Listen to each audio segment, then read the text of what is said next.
And thank you for joining us. My name, if you don't know, is Matt Lees, and I am joined in the here and now by the one and only Wayne Bond and the one and only Steve Breen. Now, you don't know what the three of us are connected by. It is by the fact that we are all musicians, and we did a lot of playing our music in Southern Ontario, the KW, and surrounding areas.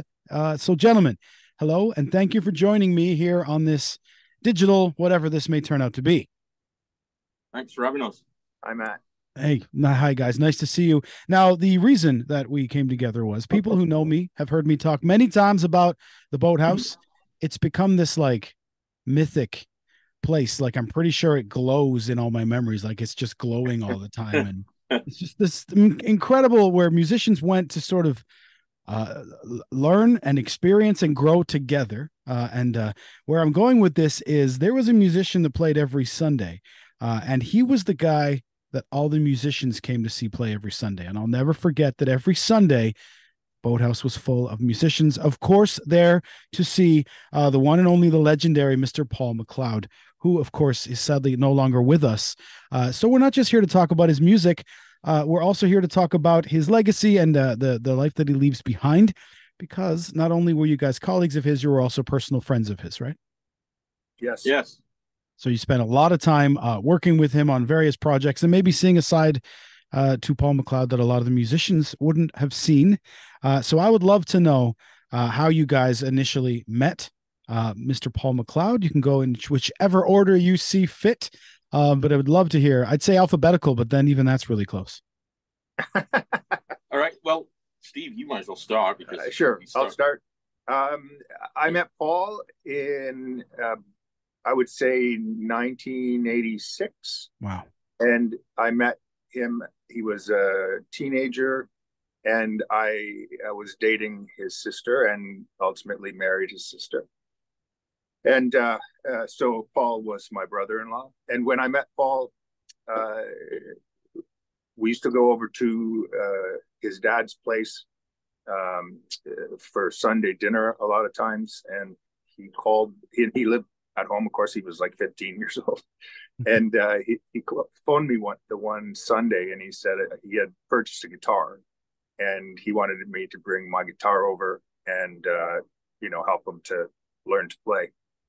So at the time, I was working full time in a band, and I felt like pretty comfortable with my take on the guitar. And so I said, yeah, of course, I'll bring my guitar over. So we sat in his basement and listened to REM songs, and I would explain, we'd go through the chord changes and such. And I started to help him to learn to play the guitar.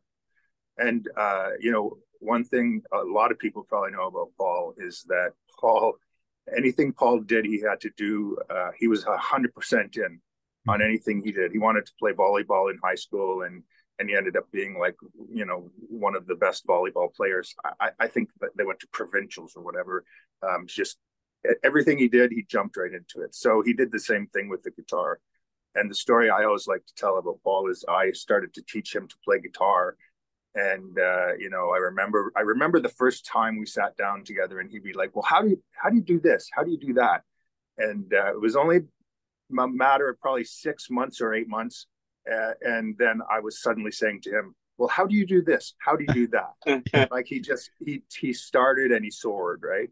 Mm-hmm. And so he was now his sister and I divorced, but we all remained close. I saw Paul pretty regularly, and the things I remember the most about Paul are he was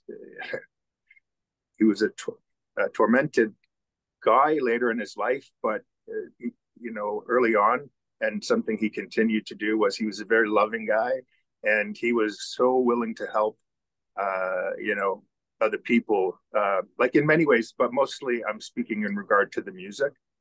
He was more than happy to talk to anyone about music and encourage them. And so, that's the way I remember that guy. Yeah, absolutely. Me too. And Wayne, Yeah. I mean, you went on to create, I don't say this just because you're my friend and because we're here to remember and love Paul, but you and Paul made one of my favorite albums ever. Like if I make a top list of favorite albums, Bright Eyes Fade is 100% on it. So how did you initially meet Paul? I'm trying to remember exactly when it was. It would have been late 90s. Yeah. Could have been the Circus Room, actually, or maybe the Oh, Walpole Hotel, actually. It was hmm one or the other. But I remember that was our initial meeting. And then, he'd come out and watch my band, the Stone Prophets, and he'd always come up and he'd have good things to say yeah. about us. But it was only a number of years later that I was working on that full-length Mirror album with Corey Williams. Right? Yeah. I was working on that, and there was a mutual friend of mine and Paul's, Dana Andrews. He's sadly now passed away as well, actually prior to Paul passing. And it was through him. I was working on some material with him, and he brought Paul down to the house to play some guitar on his stuff. And Dana said, "Oh, play him the full-length Mirror stuff." So I did. Mm-hmm. We were still working on it at that point. Paul loved it, of course. So fast forward a year, this would have been 2004, 5. Paul says, "I want you to do my album." And I was like, okay. I knew he was a pretty prolific guy around here and stuff, but I didn't really, it means more now than it did then, Sure. But at that time, we just recorded the songs, and the first part of the album was just him and I. It was done in 2005, just an acoustic guitar, him singing, and sometimes some of the songs were put together, acoustic and vocal together, and that was it. That's what's on there. And then other times we do a vocal take, and then I think it was beginning of 2006, we completed the rest of the album, which was me and Corey Williams and himself. And yeah, it was all done pretty quickly. We weren't working all the time, but when we did work, it was done fairly fast. And I mean, I've heard all kinds of stories from people, about that and everything else. But the fact of the matter is, they weren't there. I was, and I made it. And and I can tell you, 3 people made that record, and that's it. So, and it's I don't care what anybody else says. And it is a phenomenal record. I know I've told you that so many times, but like I adore his songs and his music. Steve, you kind of answered this in your original answer, but I wanted to go in the direction of he seemed like he was a natural right away, especially just playing the guitar. As you said, sooner or later you were learning from him. So was it pretty instant for him that he really started to get the grasp of that, of the skill on the guitar and everything? Yeah, to say he was a natural is completely accurate. He took to it, like a fly to honey. Is that what you'd say? Honey, fly to honey. Yeah, so he was very comfortable with it very quickly. And I think something that you mentioned or touched on initially was the fact that he was really a musician. And I think that I would agree with you in terms of, like, he's still, for me, he's one of my all-time favorite, I say, Canadian songwriters. He's in my top 5 because his songs are, each and every one of them, even his early stuff that was so simple, he used to joke with me that his goal was always early on, that his goal was to write songs with only 2 chords. And on Stewart, which has never been released on any format other than a cassette tape, I think. The songs are brilliant; they're magnificent in their simplicity, right? So he's always been. I've always been a huge fan of his songs. His songs, they seem to me to stand the test of time, and they're just magical, really. Yeah. And how long was it between the time that you taught him how to play his favorite REM songs and then the time that he said, "Hey, check out this song that I wrote"? How long did that transition take for him to go from, guitar player to songwriter? Like, I think he really started. It's kind of hard to recall. So at the time, as I said, we had this band, and it was an interesting time in '86 because the bars were still filled when a band would go to play. Yeah. You could still smoke in the bars. Drinking and driving has always been an issue, but it maybe wasn't as much at the forefront as it is today. So not that it's a good thing, but people were a little more comfortable with driving out to the country pubs and stuff to see a rock band and have someone to get them home or whatever. But so the clubs were always or the bars were always really busy, which was great. And it got to a point very quickly with him where we were like, hey, do you want to come and sit in with us? By this point, this is a couple years on. He's playing mandolin. He can play pretty much anything. So he became a member of the band, and we continued to play. And then he was into university, and I think when he was in university is when he started to write songs. Mm-hmm. So like all of the songs on Stewart, yeah, I had heard all those songs when he was quite young, and I was just, my mind was blown. Yeah, because obviously, he was. Please, so go ahead. I was just going to say, he's your friend, so you're supposed to tell him he's good. But then when you hear him and he's actually fucking incredible, it's like, whoa, right? Yeah, exactly. No, I mean, I don't ever recall hearing any of his ideas and saying, I don't know, man, that's not really working for me. You know what I mean? Yeah. Because, at that, I mean, I was writing songs at that point too. And I was humbled by, him this young fella bringing me these songs. So like, holy crap. Very cool. Yeah. So he was a bit of a prodigy, I guess you could say. I would absolutely say that. Certainly. He had a great sense of humor too. He was so funny. And he loved all of the British stuff like Monty Python and the British humor stuff. Yeah. So I got along well with him on that because we used to really have a laugh sometimes. We'd make up these songs. Like we had one about the barber shop down the road from my house. Like we'd just be driving and you'd see like there's this place called Ye Old Barber Shop. Yeah. So we're sitting there driving and he just makes up a song on the spot and we just start laughing. That's the kind of things he do. Yeah, he did have that wicked sense of humor. Yeah, exactly. And he had a love of I guess the other thing that I had in common with him too, he had a love of sort of Britpop music, which I loved, like Paul Weller, Style Council. I mean, I grew up on that stuff, like being from the UK as well.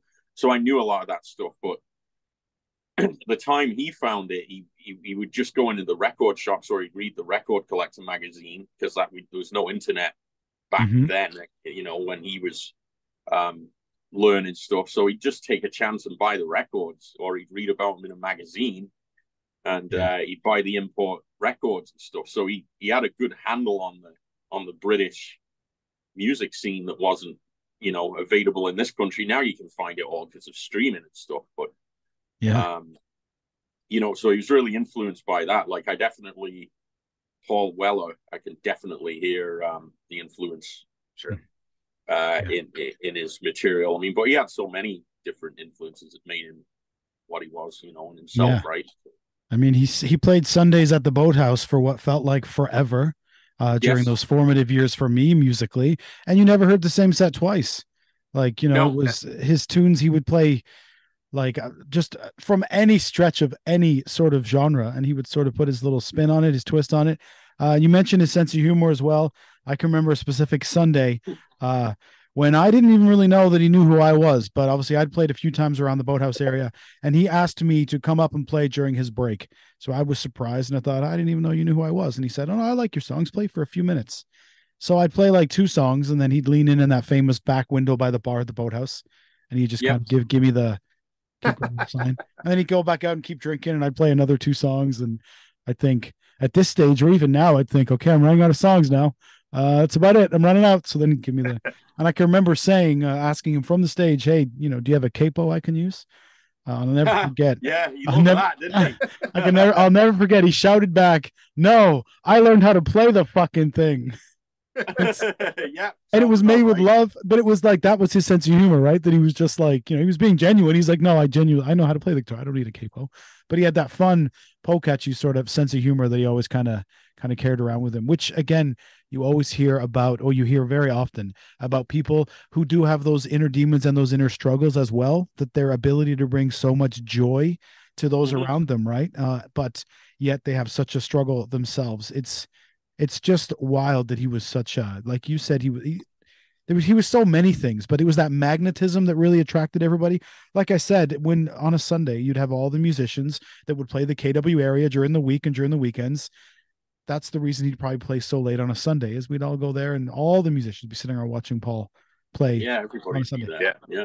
Everybody, It was a great spot as well, yeah, and it was, everybody knew that Paul was there on a Sunday night, so yeah, it'd all come out and check it out. Yeah. And it was never boring, yeah. No, never boring, never the same set. It was just really cool to go and be able to watch him. And you sort of get that, you sort of feel almost possessive over him in that way of like Sundays, you go to the Boathouse and you listen to Paul play. So if there were those days where he wasn't there, you'd almost feel, angry, like where's Paul? We listened to Paul on a Sunday, Yeah. It was, and I think he inspired so many as well. When we talk about obviously Bright Eyes Fade and him being a natural, it sounds like then, Wayne, that the songs were pretty much ready to go as soon as he got to you. Well, yeah, I mean, actually, originally the idea was, just to, and I mean, I should have mentioned this earlier, but the idea originally was just his first EP was just him and a guitar, and it was live at the Sidetrack Cafe in Edmonton. What's the name of his first EP again? I should know. Tell the band to go home, and it's just him and a guitar. And the idea was to do that again. So we did actually record a show at the Boathouse in 2005. And then it just sat for years, and it's been sitting. And then it was just decided, oh, well, some of these songs can use a full band arrangement and, bass and drums and stuff. So we went that route instead, even though half of that record is just acoustic and vocal. And maybe the odd Paul did the odd keyboard thing or whatever. But that was the original plan, was just to do another sort of Tell the Band to Go Home part 2. At that venue. So yeah. Do you think, or do you remember that there was a song on there that was particularly more difficult to finish, either in that it wasn't quite, the lyrics weren't quite done yet, or the hook wasn't ready yet? Because when you and I make music together, they're not always finished. No, it was, like I said, it was all done really quickly, actually. So most of the songs, with drums and everything, had, maybe 13, 14 tracks, right. And basically, as far as mine and Corey's parts went, Paul just, if he didn't like it, he would say, but he just wanted us to just serve the songs, really. And we did, just simple. He didn't want anything flashy in that. He just wanted it, to be us, but, keep it simple, and support the song rather than, me go all Neil Peart or whatever on it, which I didn't. I actually laid back on that record a lot compared to what I usually do. And I actually use brushes on one song, which is something that I don't do often. No.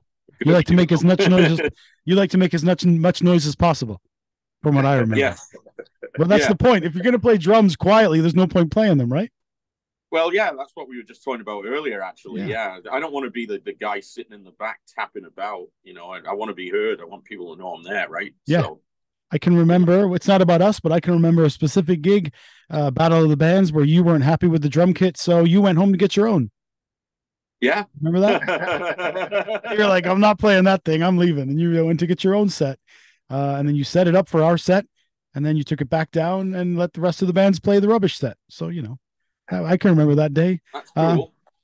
Good fun. And is that when the drinks went up the wall? Yes, it was. And someone asked, is he going to be a problem? And I said, I don't know. But Paul wasn't there on that evening, luckily, to see us behave No, that way. he would have got a laugh out of it though. Yeah, he would. Many, many funny stories. I can remember just kind of some nice memories of the three of me, you, Wayne, and Paul just sitting around listening to records in his house a few times. And again, I remember just feeling so like inspired around him. And you want to go home and write like the greatest song you've ever written because you've been hanging out with Paul MacLeod for the day. And then you write a song about comic books. So it's not exactly what Paul did, but he still inspired me completely. Right. So it must be cool to be able to work that closely for both of you, to be able to work that closely and have that much. Because I mean, I have all these amazing memories of him, but I probably only ever spoke to him a dozen times at most, right? In reality, because I would see him at various gigs, but we didn't see each other a lot or anything like that. So now he played music, as his full-time gig for a lot of the time that I knew him as well. So did that happen relatively quickly for him as well? When he started to play? Yeah, for Because he sure. said I mean, I think when when he finished up with university, he had already hit the ground running in terms of work. I mean, playing guitar and singing was his job. Yeah. I remember when he was going through school, I got a part-time job at a lumber yard. He'd mentioned that he worked at a lumber yard. That's funny. Did you? You did, eh?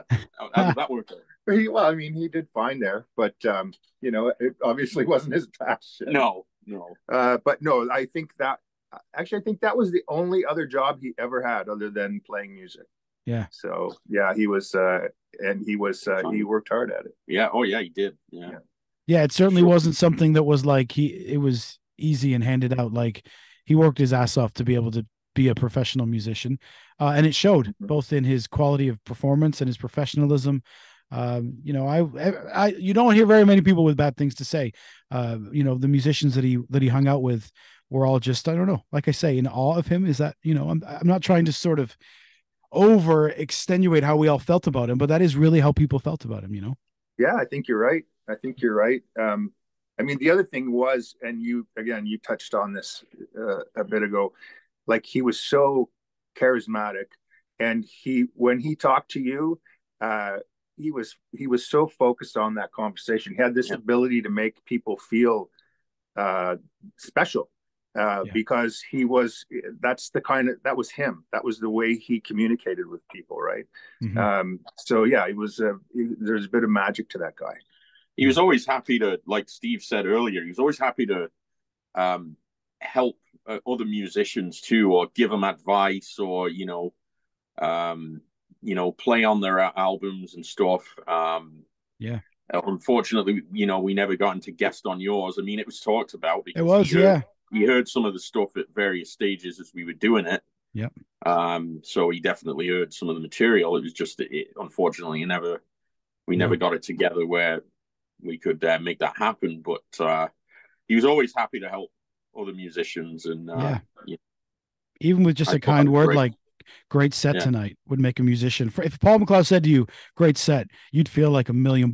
You really would. So it's really inspiring. And there must be sort of a bittersweet feeling, maybe, Wayne, to be sort of like, because you made that record with him, you have that legacy of his, because it was recorded. Yeah, I mean, it was recorded in your house. Yeah. I mean, he could have chose any two guys, have his pick of whoever, and there's lots of great musicians, but he asked us to do it. So I mean, that to me is really cool. And now, like I said at the time, it was just like, make a record, whatever, mix it, and then it's gone, right? It's out there, right? But now I think it means more to me years later. Like, I mean, I listen to the songs in a different way, than I did when we did them, because I'm away from it now. So, I listen to the lyrics, and I listen to, the different parts in the songs, whereas I was so close to it before, and just, when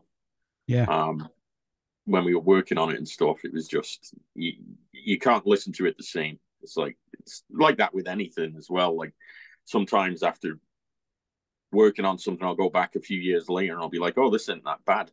Because I'm never happy with anything I do, really, like totally happy. I mean, it'll do. Yeah. It'll do, Yeah. And then there must be a whole other level to it now, of course, because he's heartbreakingly no longer with us. But then you've got those stems of these incredible songs that he made. You know, well, I mean the multi tracks. Yeah, there's DTRS tapes because a bunch of it was done on that, and then transferred to computer. So there's a mix between like hard drive and tapes, digital tapes. So yeah, I mean, yeah, it's pretty cool, I guess. To listen to that stuff. Yeah, you're like the guy at the end of the one Indiana Jones movie. You're in that cave looking after the Holy Grail, and you've got the master recordings of Bright Eyes Fade just tucked behind you, and you're the protector. Is that The Last Crusade? That's The Last Crusade. Yeah. Yeah, the one with Sean Connery, right? Of course, yeah. Yeah, I love that one. And he's protecting the Holy Grail, and you're protecting Bright Eyes Fade. As we sort of come to a close, we just wanted to come together here to share in our memories of Paul MacLeod. I'd like to sort of close with any closing thoughts or something that stays with you from Paul MacLeod. My thing is the capo thing. Like I always kind of hear, to be honest with you, anytime I go to put a capo on my guitar, I hear a little bit of Paul telling me that I should have just learned to play the fucking thing. So are there any lasting legacies? I'm sure there's tons. Maybe just sum up just maybe one that comes to mind. Well, quickly, I'm going to squeeze in two. I was recording a new song that Wayne and I are working on last night in my home studio. I was going to record the acoustic guitar part, and I grabbed a capo, and I thought of Paul immediately for the same reason. Yeah, I was told that many times. Learn to play the fucking thing. It's hilarious. Eh? But I think that for me, as a musician, the magic, for Paul, the musician, the magic for me was seeing him, perform. Like the Sunday nights were magic in many ways, but if he had more of a showcase show, he would have a room full of people. He'd play only his own songs, and you could hear a pin drop. And it was just him and that Telecaster, and it was just I keep saying this, but it was just magical, right? Yeah. So that to me is how I remember him as a musician. Yeah, absolutely. Mr. Bond? Yeah, and I would say, I mean, there's a few things that, for me, I mean, I tend to go towards, like, I mean, I remember just hanging out with him as well, some of those times, like at his house, like you were talking about earlier. I remember a night me and Jay Walsh were over there, and the three of us were just howling.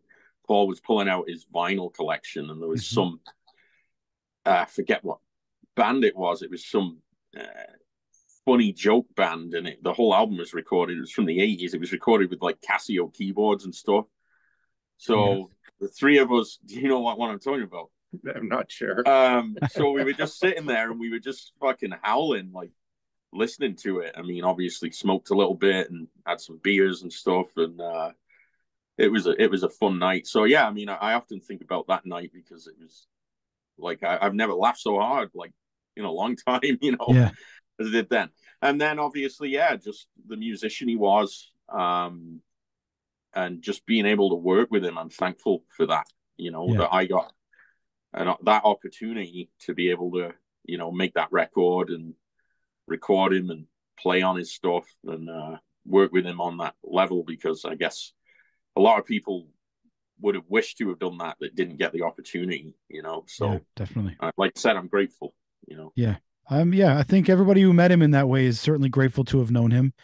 I mean, as cheesy as it is, I'm proud of the fact that some pieces of my record were recorded in the same rooms as pieces of his record, and that's not huge, but that's something for me that I feel that connection with, maybe on the same microphone, you know what I mean? It's just one of those little things that as a music nerd, you think about that. So I think the important thing is that, we all kind of hope maybe as musicians that our music will outlive us, that we leave something behind that has an impact on people. And I still listen to Bright Eyes Fade all the time. And I know lots of people do still listen to his music. So in that sense, it's tragic and it's heartbreaking that he's no longer with us. But in that same sense, he is also with us all the time, because you can hear his voice in your head anytime you want. You can hear his music. You can hear the messages of his songs, and that's from me, somebody who barely knew him. Like I said, I probably had 10 conversations with him ever. A couple of them were long and over drinks, but still, you know what I mean. It's just, again, I'm just really grateful to have known him. I think he helped in a lot of ways, a lot of people. So especially with Wayne and I making our own record, I know there's huge influences from Paul there, and the same with any music that you guys make as well. So I think it's a nice time to say thank you for joining me and chatting about this. Now I'm going to share this on all the various socials. So please share your memories of Paul in the comments below it, because while we can't react to it live, I'm sure we'd all love to read them. So please share those memories as well. And the songs are available, right? Like you can get them on the services and things. Sure. Yeah. So Bright Eyes Fade is still out there, and it's definitely, you know, it's better than a lot of the shit coming out today. So let's keep that stuff alive, and not anything else. Any sharing of any projects you guys would like to let people know about? I'm from the Matt Lees band. You can hear our record Two Sides to Every Hero, featuring that guy there, Mr. Wayne Bond, and our follow-up Same Picture Different Frame. So you can listen to that on all the services as well. Yeah, we actually returned to Echo. We have a single coming out on the 28th, called Dark Wind. We've got that coming out.